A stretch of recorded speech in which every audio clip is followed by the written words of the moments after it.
Hello beautiful people and welcome back. I don't know if I've seen you since the new year, but if I did not, Happy New Year. Honestly, we are halfway through January. First of all, how crazy that is.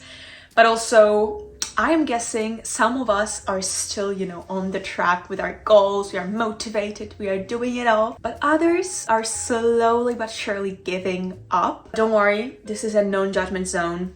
We are not judging here. It's okay, but my goal with this video is to help you wherever you are on the spectrum, whether you're still on the track, whether you completely fell off, or maybe you're on the track to fall off. It does not matter right now. But if you have been watching me, you probably know that for the last year or so, I've been really getting into journaling, and I just sort of realized the power of putting your thoughts on paper. But I know it is not for everyone. It is overwhelming. It is a bit like if I have a moment to myself, I'd rather just do something fun, do something chill, and not write all of my thoughts down and be like so raw and deep. So in this video, I want to simplify it for all of us and focus on 3 questions that will support you in sort of connecting with that why behind your goals, and just really be something to lean on when you are about to give up, or you're just going through a harder moment where you don't have that motivation, because obviously motivation is temporary. So we need something more to lean on when striving to achieve our goals. Anyways, you guys, let's get it started without further ado. I'm gonna read out each question, give you a moment to respond, to take your time and just really write down your answer, and then we will discuss why it is important, and I'm just gonna share some advice of mine. Anyways, let's get into it. The first question that we're gonna answer is, why do I want to achieve this goal, and what deeper value does it connect to in my life? I'm gonna give you a moment, pause this video right now, answer it, take your time, and come back when you're ready. As you probably know, we all have values in our lives. Sometimes we're aware of them, sometimes we're not. And if we're not, it's definitely something to explore, which I'm gonna tell you how to do. But we all have them. And they are just things that are the most important for us in our lives. They can be fluid, they change depending on where we are in our life, but they very often guide our goals, and they are very closely connected with what we want. So I really want you to think and answer to yourself, what are your values currently? Because you know the saying, you can have it all, but you can't have it at the same time. And I love it so much because it truly shows how when we prioritize one thing, the other one might go on the back burner, and we just need to sort of balance it out and sacrifice it. And it does not mean that at some point in time you will not come back to that thing that you sort of deprioritized and really nurture it, but it means that at this time you are going to focus on something, and as a consequence other things might just sort of go more into the background of your life. So just to sort of help you visualize it, for example, you get into a new relationship, right? So you want to obviously prioritize your partner, you're in that honeymoon stage. So as a result, because your priority in life right now is love, your value right now is love, you're gonna spend more time with your partner, and for that reason, maybe your friendships are not gonna be your priority as much around that time. You might sort of neglect your friends a little bit. It happens so often. I'm not saying it's always the case, but it can happen. And this perfectly sort of shows how it works and how values work. And so, the value of friendship maybe isn't the most important one for you around that time when you get into a new relationship. Or maybe it's your work life that's gonna suffer, or your family life. It can truly be anything, but that is so okay, because as your values shift, those dynamics are gonna shift as well, and that is just life. But going back to exploring your values, one of the amazing exercises that I have for you if you are unsure of what values you hold in this time in your life, my therapist actually gave me an amazing exercise recently on my therapy sessions. So I'm just gonna share it with you, share the goodness. So I want you to go on Google, just search a term, for example, life values list. And I want you to find a list of, some lists are 100 different values. Some are even more.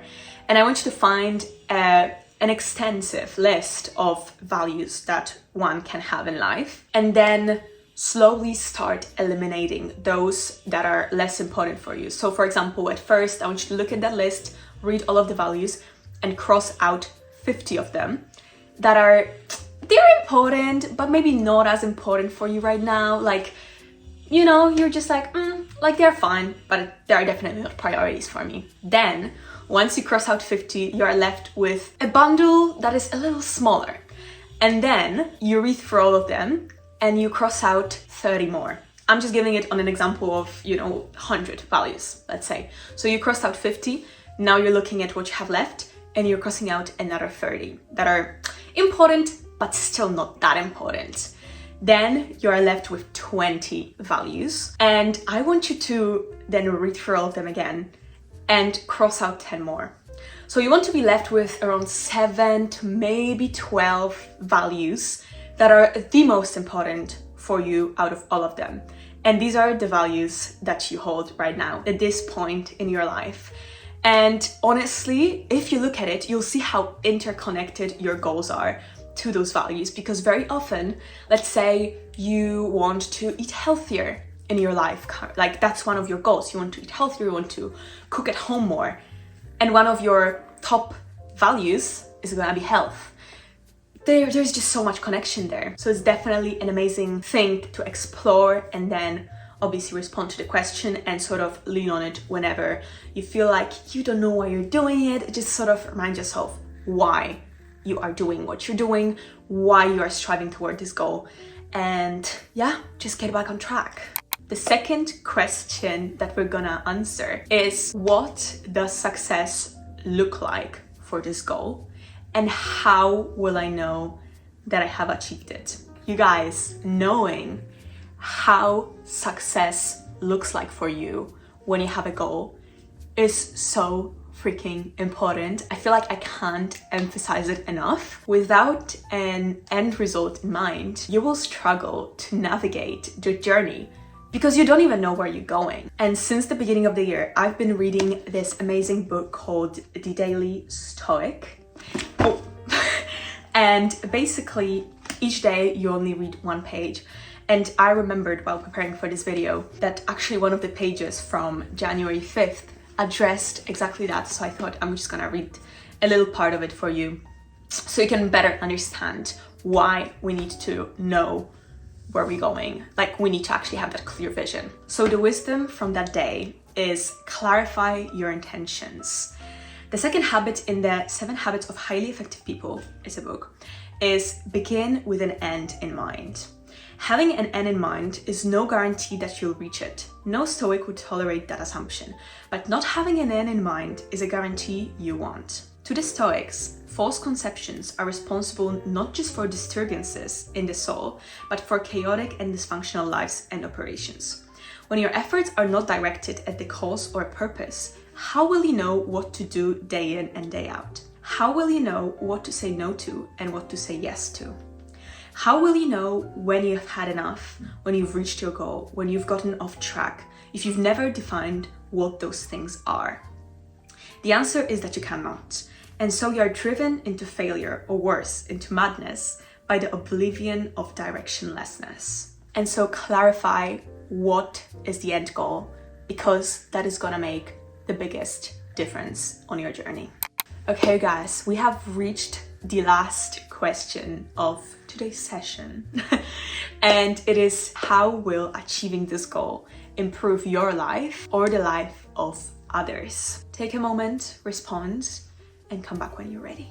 I genuinely love this question because it really prompts you to visualize how you're gonna feel, how your life is gonna look like when you achieve your goal. So I think a great way to answer this question, because honestly when you read it, it's like, how do I approach it? You know, I think the best way to do it is to literally describe a day in the life of your future self when you achieve your goal. So I want you to think, how am I gonna feel when I wake up? What am I gonna do when I wake up? How am I gonna approach the challenges in my day-to-day life? How is it gonna change? How are my relationships gonna change once I achieve this goal?